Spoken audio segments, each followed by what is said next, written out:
درک احساس دیگران گوهر ناب دل است. روشنی بخش ره مهر و چراغ محفل است.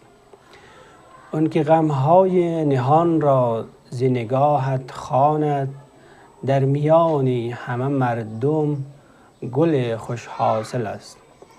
اشک پنهانی کسی را چو ببیند با مهر، مرهم زخم دل خسته و بی حاصل است.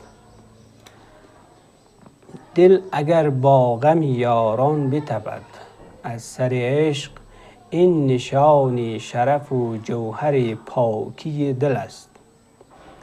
خنده بر لب ننشاند همه را روزگار، گاه در پشت تبسم غم بسیار نهان است.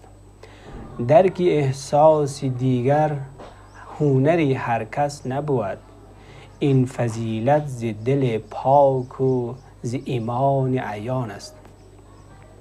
هر که دردی دیگری را به دل خویش کشد، نزد وجدان بشر صاحب قدر و شان است. مهربانی چو کنی با دل اندوهگنان، بذر عشق است که در مزرعه جان روان است. دست یاری به کسی ده که دلش تنها شد، این همان راه محبت ره اهل وجدان است. زندگی خوشتر از آن است که تنها باشیم، درک احساس دیگران راز زیبای جهان است. درک احساس دیگران راز زیبای جهان است.